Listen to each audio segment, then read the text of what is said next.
नमस्कार, आप देख रहे हैं SPN 9 न्यूज़ और स्वागत है आपका हमारी खास अपडेट में। मैं हूं आपके साथ अभिलाष।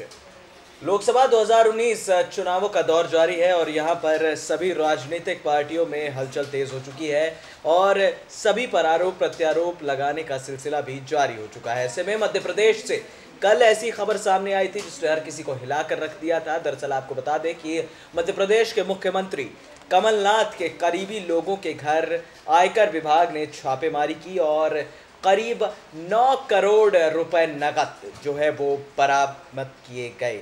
सवाल ये था कि आखिरकार ऐसा क्यों किया गया। बता दें आपको कि इस पूरे मामले के बाद भाजपा के राष्ट्रीय सचिव कैलाश विजयवर्गीय ने ट्वीट करके कहा कि मध्य प्रदेश के मुख्यमंत्री कमलनाथ के निजी सचिव के घर से आयकर विभाग के छापे में करोड़ों रुपए की काली कमाई बरामद हुई है। इससे एक बात तो साफ हो गई है कि जो चोर है उसे ही चौकीदार से शिकायत है। विजयवर्गीय ने अपने इस ट्वीट के साथ एक फोटो भी लगाया जिसमें नोटों की गड्डियों से भरे 2 बक्से नजर आ रहे हैं। उधर कांग्रेस ने कमलनाथ के करीबी लोगों से संबंधित आयकर विभाग की मुहिम को लेकर सरकार पर सीधा सीधा निशाना साध दिया।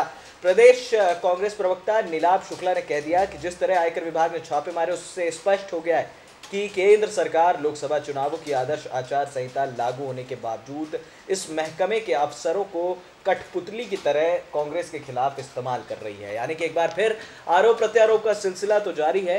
ये हमने देखा है कि जब केंद्र सरकार जो है वो शासन जैसे ही कर रही है पिछले 5 सालों से, तो एक के बाद एक बड़े से बड़े लोगों को जो है फंसाया जा रहा है, जबकि नीरव मोदी, विजय माल्या जैसे लोग भागने में पूरी तरह से सफल हुए हैं। और फिर चौकीदार साहब कहते हैं कि हमारी सरकार सत्ता में आई इसलिए वो देश छोड़कर भागे।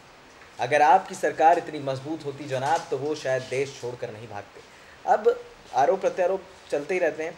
यहाँ पर पहली बार इस पूरे मामले में CRPF की मदद ली गई। बता दें आपको कि आयकर अफसरों ने छापेमारी के लिए इंदौर में एक ट्रैवल एजेंसी से गाड़ियाँ बुक की थी।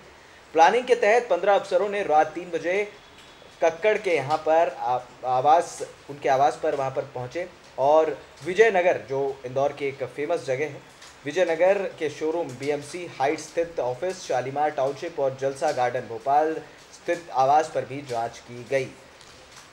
प्रवीण कक्कड़ की अगर बात की जाए तो प्रवीण कक्कड़ एक पुलिस अधिकारी हैं। उन्हें राष्ट्रपति पुरस्कार से सम्मानित भी किया गया है। 2004 में नौकरी छोड़कर वो कांग्रेस नेता और पूर्व केंद्रीय मंत्री कांतिलाल भूरिया के OSD बने थे। दिसंबर 2018 के OSD वो फिर से बनाए गए। हाल ही में उन्होंने पद से इस्तीफा भी दे दिया था। कमलनाथ के बेहद करीबी माने जाते थे। ऐसे में कहा जा रहा है कि कमलनाथ का पैसा जो है इस मामले में छुपा हुआ है। हालांकि इलेक्शंस के दौरान ये सारी चीज़ें जो है देखने को मिलती रहती है।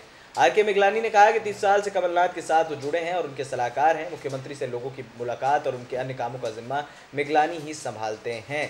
रातुल पुरी, मध्य प्रदेश के मुख्यमंत्री कमलनाथ के भांजे रातुल पुरी मनी लॉन्ड्रिंग मामले में भी फंसे हैं। रातुल पुरी का नाम राजीव सक्सेना ने पूछताछ के दौरान छिपा लिया था। अब राजीव सक्सेना का दुबई से अगुस्ता वेस्टलैंड हेलीकॉप्टर सौदे मामले में भी अब प्रत्यर्पण हुआ था। सवाल यह है कि इस बार किस तरह से सियासत गर्म हुई है, किस तरह से आयकर विभाग ने जब छापेमारी की तो क्या हासिल हुआ। ये सारी चीज़ें तो अब सामने आ चुकी हैं, लेकिन कई लोगों का ये कहना है कि केंद्र सरकार को भी पता है कि मध्य प्रदेश उनके हाथ से निकल रहा है। भारतीय जनता पार्टी के लिए मध्य प्रदेश में वर्चस्व बचाना मुश्किल हो जा रहा है, इस बात में कोई दो राय नहीं है। जो बड़े नेता थे जैसे सुमित्रा महाजन हो गई, उसके बाद सुषमा स्वराज हो गई, उमा भारती हो गई, ये सभी बड़े नेताओं ने लगभग मध्य प्रदेश से अपने हाथ जो है वो पीछे खींच लिए हैं। अब सवाल है कि क्या शिवराज सिंह चौहान भोपाल से लड़ेंगे। अभी भी इस पर भी जो है असमंजस बना हुआ है। तो पार्टी अभी भी अपनी चीज़ों को जो है पूरी तरह से तय नहीं कर पा रही है। पार्टी ये समझा नहीं पा रही है कि आखिरकार मध्य प्रदेश में आप करें तो करें क्या।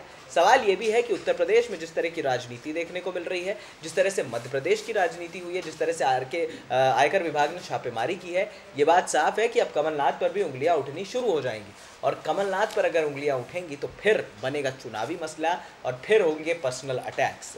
अब सवाल ये है कि क्या यहाँ पर भारतीय जनता पार्टी वाकई में मध्य प्रदेश को अपने नाम करने के लिए कमलनाथ पर इस तरह के आरोप प्रत्यारोप लगा रही है या फिर छापेमारी करवा रही है, या फिर आयकर विभाग को वाकई में कुछ ऐसा मिला है जो शायद हैरान कर देने वाला है। क्योंकि जब नोटों से भरी गड्डी जब सामने आ चुकी है तो कहीं ना कहीं अब शक के घेरे में तो हर कोई है। प्रवीण कक्कड़ भी शक के घेरे में आए हैं। हालांकि उनकी एक साफ छवि के रूप में हमने उन्हें देखा है, लेकिन कहीं ना कहीं अब प्रवीण कक्कड़ भी इस मामले में फंसते हुए नजर आ रहे हैं। देखना होगा कि मध्य प्रदेश की राजनीति में सियासत और कितनी ज़्यादा गर्म होती है और सत्ता की रोटी जो है वो किन किन पैमानों पर सेकी जाती है। फिलहाल इस खास अपडेट में इतना ही, हमें दे दीजिए इजाज़त और हाँ, हमारे चैनल SPN9 न्यूज़ को सब्सक्राइब करना मत भूलिएगा। नमस्कार।